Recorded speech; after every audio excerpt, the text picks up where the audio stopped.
You're listening to a podcast by the Center for Action and Contemplation. To learn more, visit cac.org.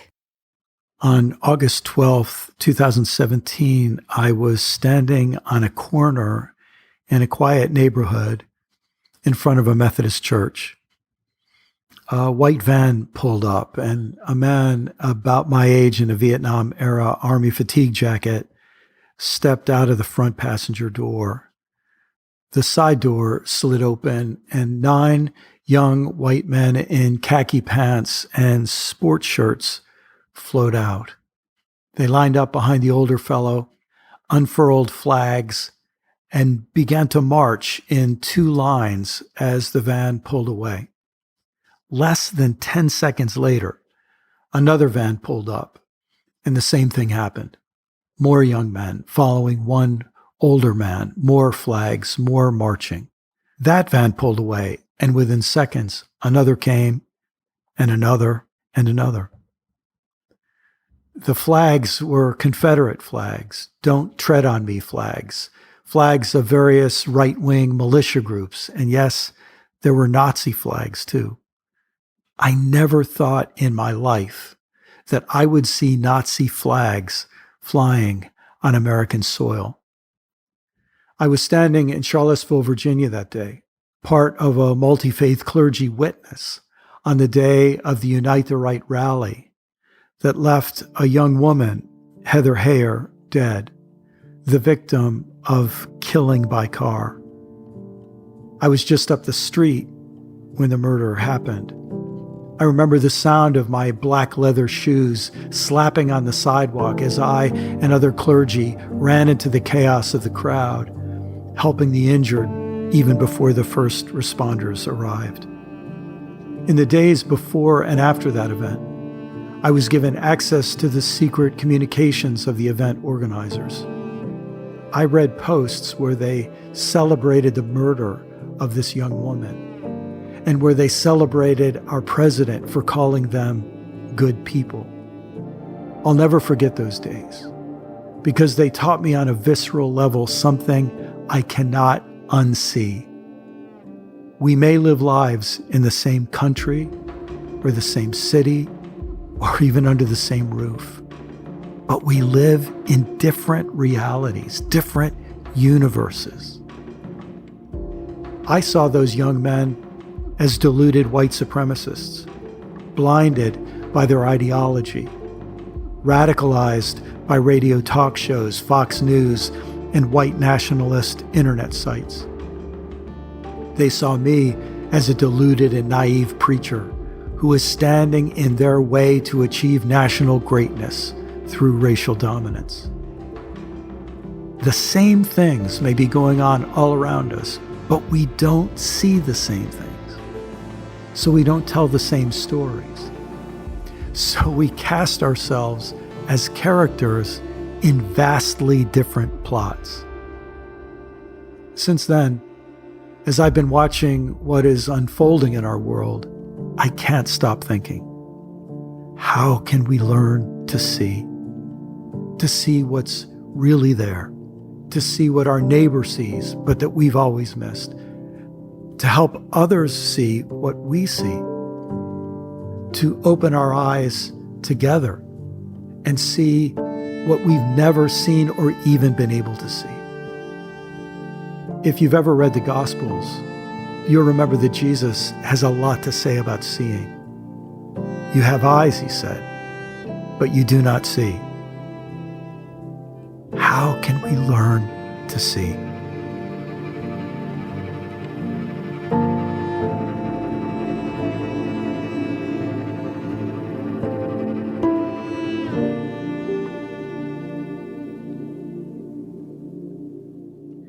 Welcome, everyone. So glad you're part of this conversation with us. And I'm especially glad to have my dear friends and colleagues, Reverend Dr. Jacqui Lewis and Father Richard Rohr, here with me. I wonder, Jacqui, if you could just begin by introducing yourselves to everybody. Tell them a little bit about you and what you're up to lately.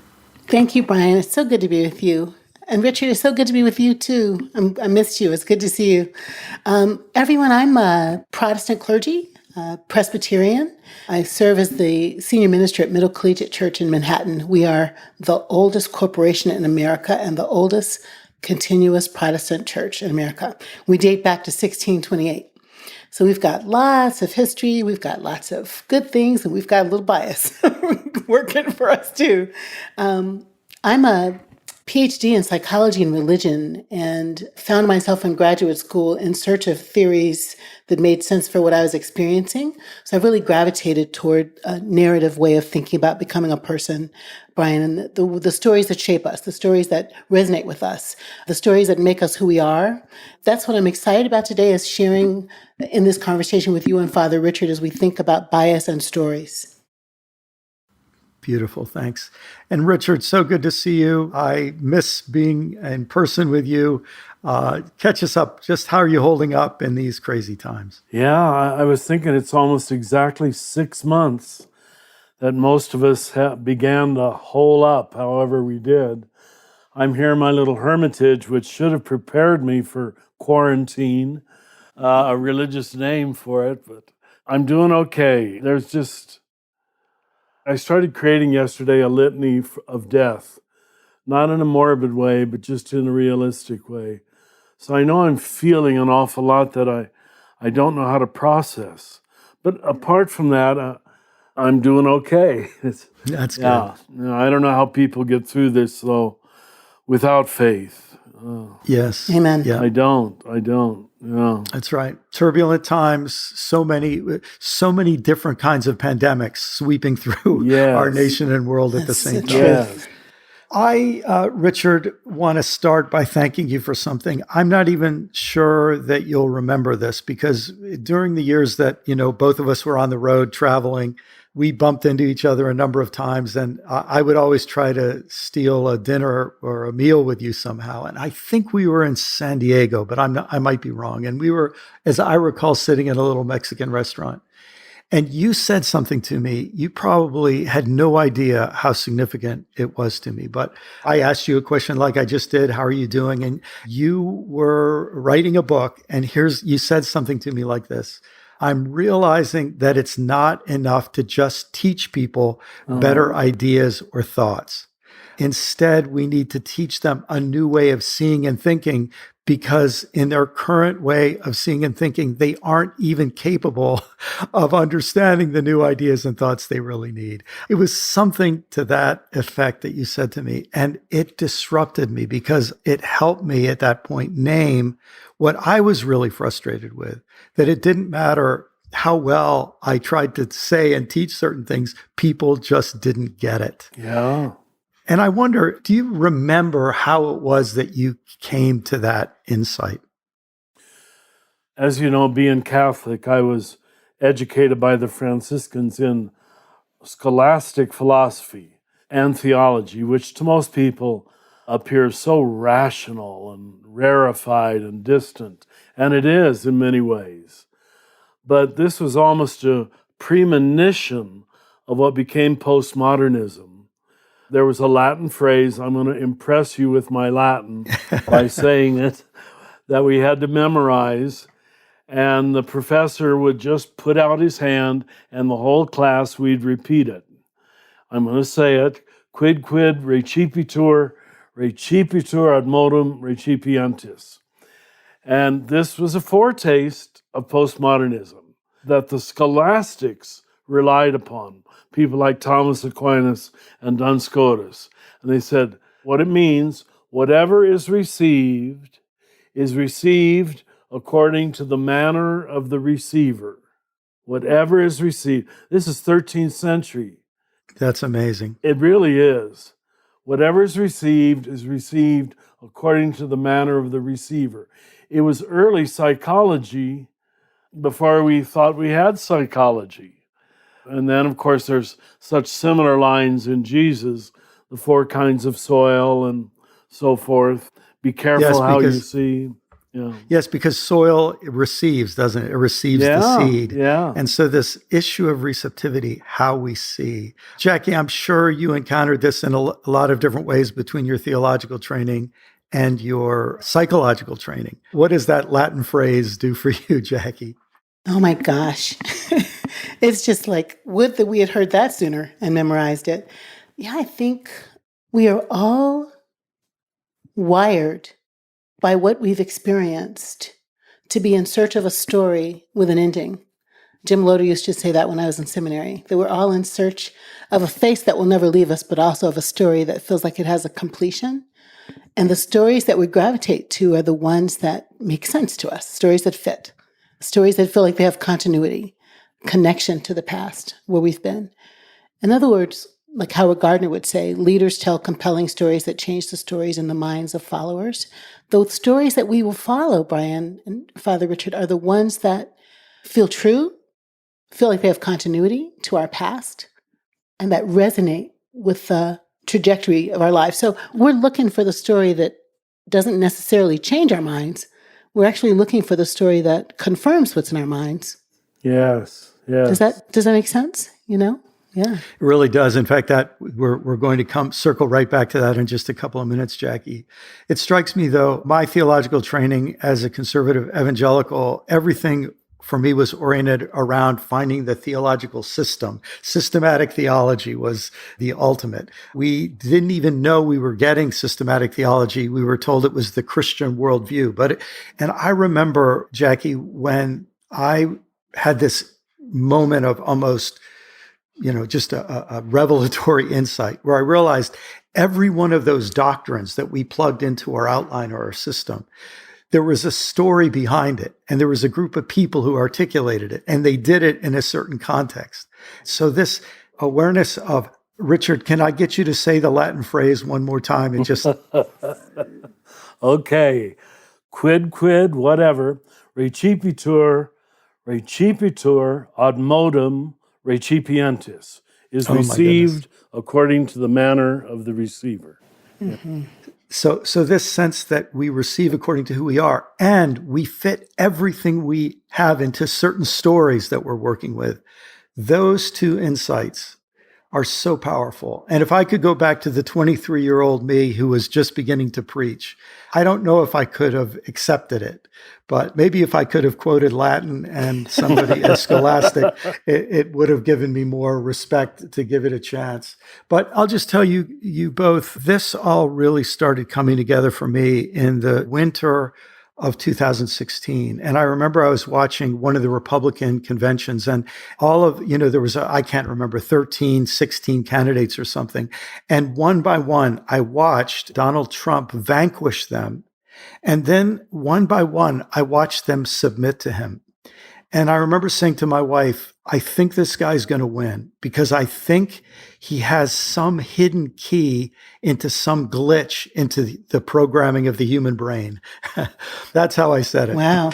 And I called a friend of mine who's a clinical psychologist, and I said, hey, listen, if you can help me understand what's going on in this election, if you see anything from the world of psychology that will help me understand, would you start sending me those articles?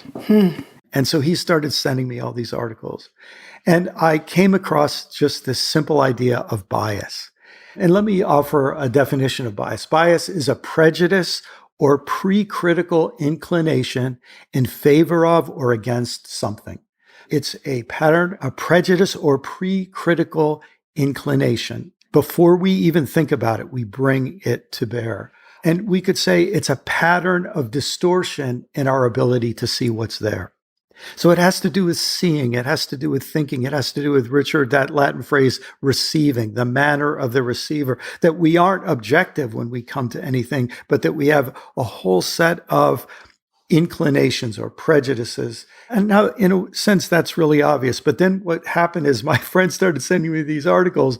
I started trying to articulate different kinds of bias. And for a reason I'll explain later, I was able to wrestle all of them into words beginning with the letter C. Yeah, brilliant, brilliant.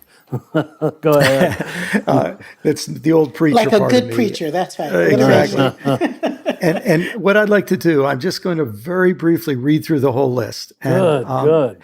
And as I read through it, if any one sticks out to either of you that you would like to say something about, or if you have any general impressions, I'd love to hear it. And then we're going to just focus on the first two, but I'm going to read all 13 just because I want folks to get a sense of the big lay of the land. Okay, so here goes. Here are 13 biases that affect the way we receive or the way we see. First, confirmation bias. The human brain welcomes information that confirms what it already thinks and resists information that disturbs or contradicts what it already thinks.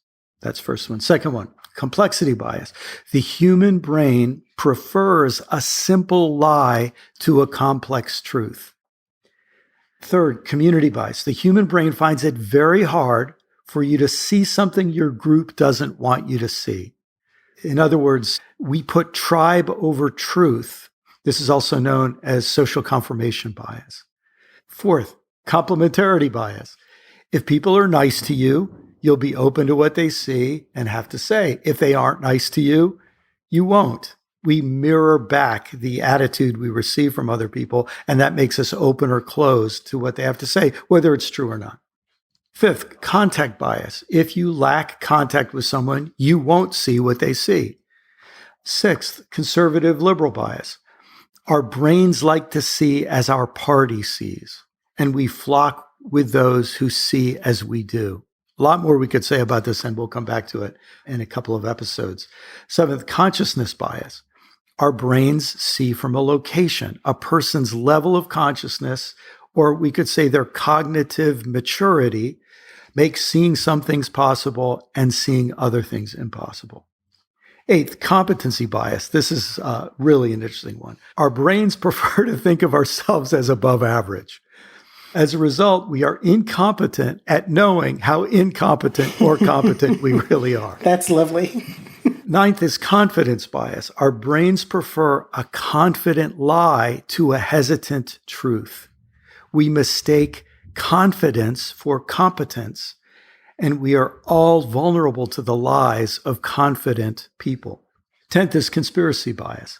When we feel shame, we are especially vulnerable to stories that cast us as victims of an evil conspiracy by some enemy or other. In other words, our brains like stories in which we're either the hero or the victim, but never the villain. 11th, comfort or complacency or convenience bias. Our brains welcome data that allows us to relax and be happy, and our brains reject data that requires us to adjust, work, or inconvenience ourselves. We could say the brain is lazy, but it's very fast at being lazy. Wow. 12th is catastrophe or normalcy or baseline bias. Our brains are wired to set a baseline of normalcy and assume that what feels normal has always been and will always remain. That means that we minimize threats and we're vulnerable to disasters, especially disasters that develop slowly. And then the last one of the most powerful, is cash bias. Our brains are wired to see within the framework of our economy, and we see what helps us make money. It is very hard to see anything that interferes with our way of making a living. So those are the 13 biases that I've come across. I know there are others, but these are the main ones and the ones that have some amount of discreteness. And I would just love to know anything that strike you as you heard those, or any general impressions. Jacqui, you can start. Oh, thank you so much. I think, well, first of all, I do want to just smile one more time at this beautiful alliteration, Brian. Actually, I think our brains also like alliteration, right? It's a good way to learn. It's a good way to learn.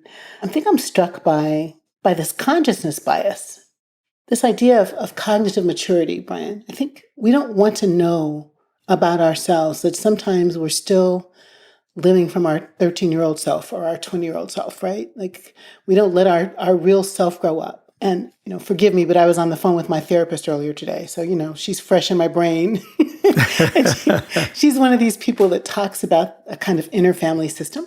So that yes. Inside Jacqui is her 7-year-old self and her 12-year-old self, right? And her 23-year-old self and her 35-year-old self. I'll stop there. But all those Jacquies are still in there.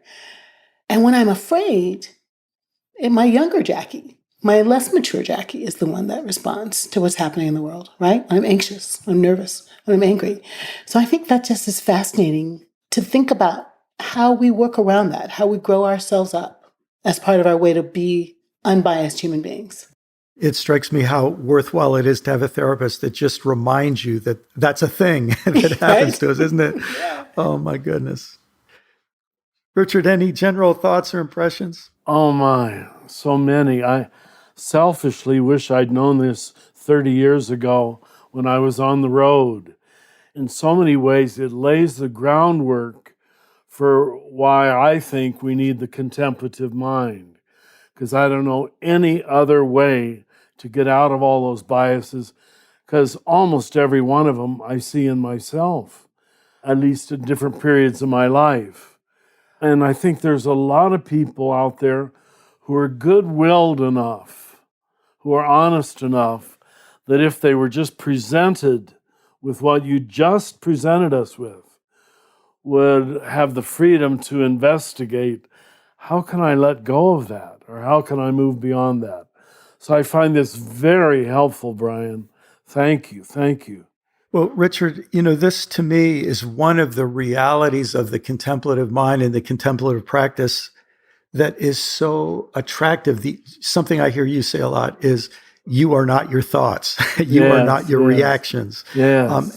And the ability to, in a sense, draw a line between that thought or even that prejudice or bias or that habit or whatever, and the essential me, or to give myself some place to stand other than in the middle of my reactions and my compulsions and all the rest. Well said. Well said. That's right. This is very helpful.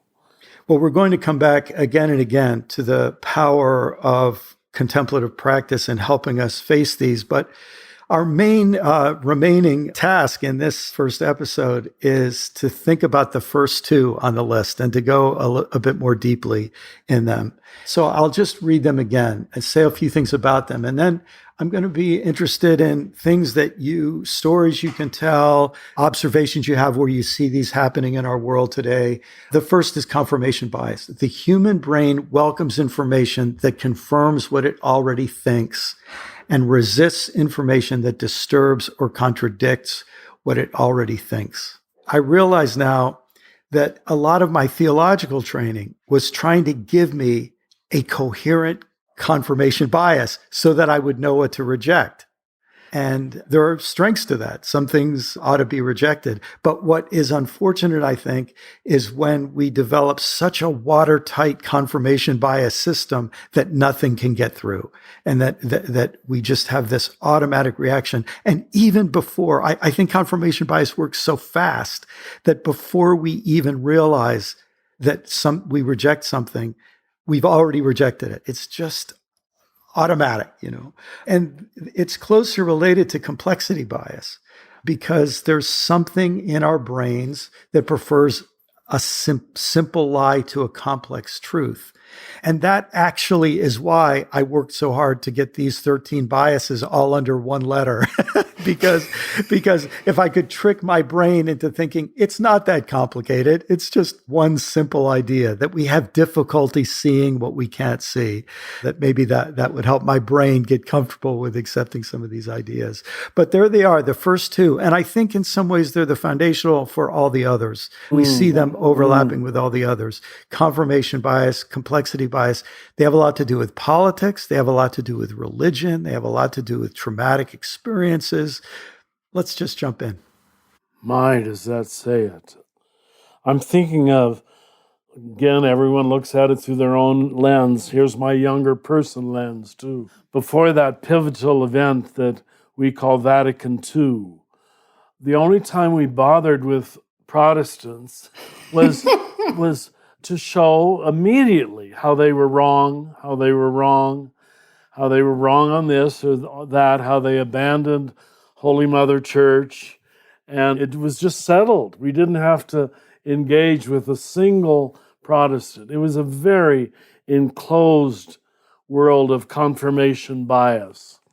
And we were such a big church with our own universities and our own schools that we could stay inside of that rather easily and didn't have to hear anybody else. with a Lutheran bias or a Calvinist bias. We just knew right up front why they were wrong. Yes. It was so stupid. And there's the amount of people who are still there is just heartbreaking. Yeah. Well, if it makes you feel any better, Richard, I grew up fundamentalist Protestant, and we thought about Catholics exactly the same way. I'm sure you did. Yeah. That's hilarious. I didn't know any Catholics. So how's that? How's that for confirmation bias? That's not true. We went to Catholic Girl Scouts. Richard, your humility just makes me smile all from my head to my toes about the feeling of how stupid that was. I think as a young woman, the confirmation bias in my family and my faith life really was wounding. My mom and dad were Baptists. They became Presbyterians just because of where we moved. And I could feel the difference between this Baptist church and this Presbyterian church. The Baptist one felt more like judgy and don't. And the Presbyterian church felt like do. But my mom and dad were don't. And the biggest don't, and I hope this doesn't embarrass anybody in the CAC world, was to have premarital sex. No. No. So 2 weeks before I got married on my birthday, we broke the rules. 2 weeks before the wedding, just going to tell a true story on myself. Like, woohoo, it's my birthday, we can do it. Humility, talk about humility. Oh my God. It was and it was so overrated, not that much fun, Okay. Just to say that as well. But about 2 months after that, Brian and Richard, I had a car accident. I flipped my car over in the QEW, and the car flipped over 3 times and spun on the sunroof and finally landed on the tires. And we walked away from the accident. But I was 100% convinced that those 2 weeks before breaking the rules 2 weeks ahead of time is why I had that accident. Can you imagine? That haunted me for years. Wow. Because everything in my faith life, everything in my life said good girls don't, and you were bad. And therefore, This God that we had created in my faith life punished me. And the accident confirmed, right? Mm-hmm. The wrongness and the God that was like that. So this is so, it's so sad the way also we think about parents who've been told that their queer kid is going to hell. Yes. And then they put their queer kid out. And then their queer kid commits suicide. So this kind of confirmation bias can be so damaging. It's so powerful, right? isn't it? It just makes me want to cry. And, Jacqui, as you shared that on a personal level, I think all of us realize that we all have these structures at work in us and we torture ourselves, and then you realize we have these as societies and all of this confirmation bias works. And of course, a huge part of your life, your whole life message, Jacqui, has been addressing developing anti-racist faith communities and helping people. And of course, you think of the role of confirmation bias in racism. It's staggering. And you also think of complexity bias, because what happens is a white kid grows up inheriting all kinds of complexity bias in the form of racism. That's right. And then he meets a very smart Black person, or a Christian meets a very kind Muslim or Hindu person. Yes, that's right. And that complexifies his worldview. Hold it. I thought I knew who the good guys were and the bad guys were. And now my simplicity is being disturbed. And so I have to do one or of two things. I either have to just stay away from that person, or I have to say that person's an exception, or that person's a fraud, or I have to find something to vilify that person to squeeze them back into the confines of my bias. Precisely. Or we end up with a third way, which we hope is where we end up, right? Where the third thing is our contemplative mind helps us to step outside of that thought and embrace another. But because the God thing, right? The God thing, you and me and Richard as people of faith, we can project those stories, those biases onto God, right, Brian? Yes, God, yes, God has ordained men to lead, women to be quiet. God has ordained white as right, right as powerful. God has ordained straight as, all of yes. that stuff gets stuck in the religion story. And so how do we push ourselves, right, to a third space where there's something else besides squeezing someone in the box, that we let God come out of the box, if you will, right? Yes, Yeah. yes. Oh my. You Yeah. know, what's striking me is how dangerous the notion of church most of us were raised with as being a homogeneous group of like-minded people. I mean, we were just set up for resistance to other voices. That church without diversity can hardly be church. Right. Can hardly, Yes. Correct. when we confuse uniformity with unity in the spirit. My, this is revolutionary. And yet, most of us prefer to be around people who think like we do, not realizing what a trap that gets us into. Makes a huge difference too, whether we're in the majority or a minority, doesn't it? Like Oh, Richard, it yeah. makes me think for you and I as white men, we both grew up in predominantly white churches Yes. where men were in charge. And that Yes. was the case in the community at large. And then you think how different it is, for example, to be a member of a Muslim community or even a synagogue in America where you make up 1% of the population, where that group of people, in a sense, the confirmation you have to have in that small group or in a black church is to say, outside everybody says we're inferior, outside everybody says we're second class. Here in this inside community, we can hold another truth and reinforce it. So these different biased communities all interact with each other. That's true, Brian. And there's a way in which, when Richard says, how can it hardly be a church if it's not diverse?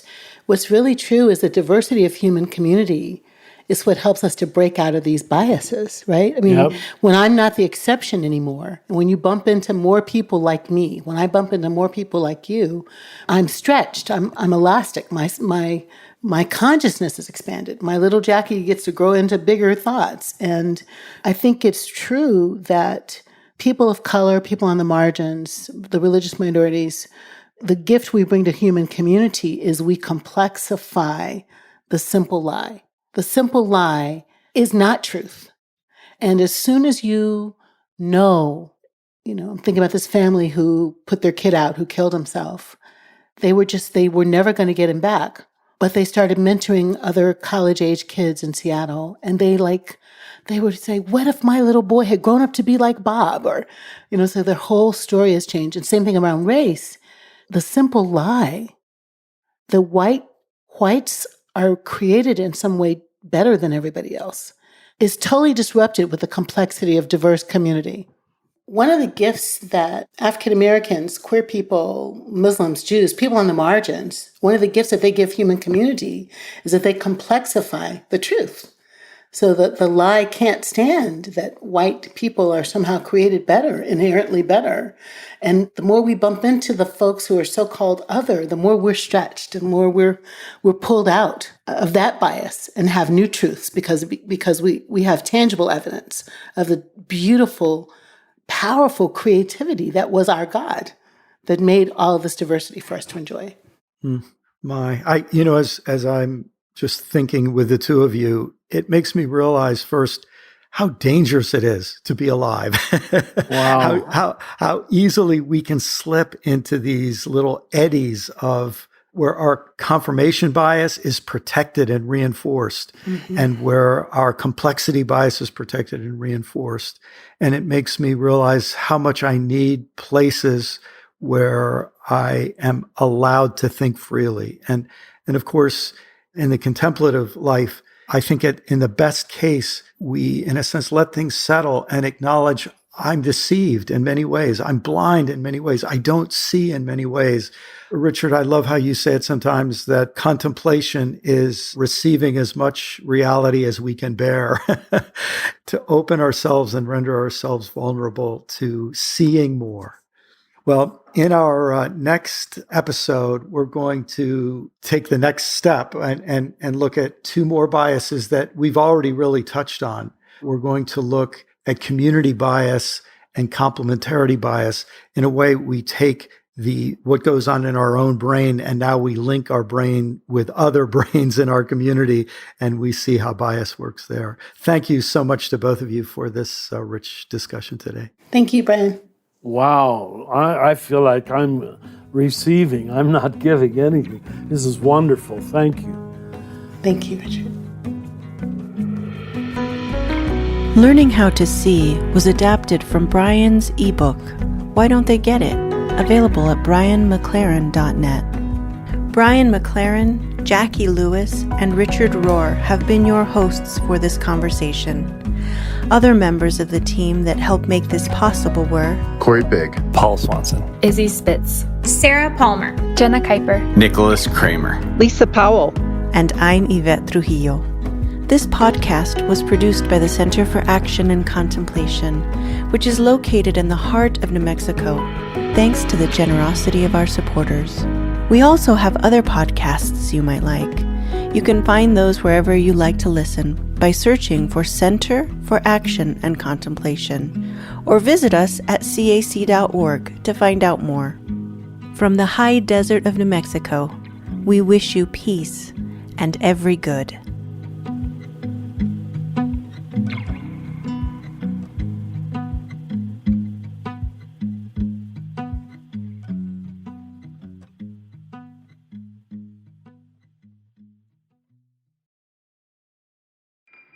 Do you feel called to walk a more contemplative path? The Center for Action and Contemplation is an educational nonprofit supporting the journey of inner transformation.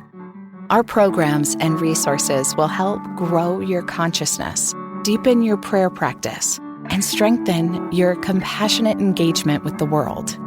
Learn more about our resources, such as publications, podcasts, email series, and events at www.cac.org.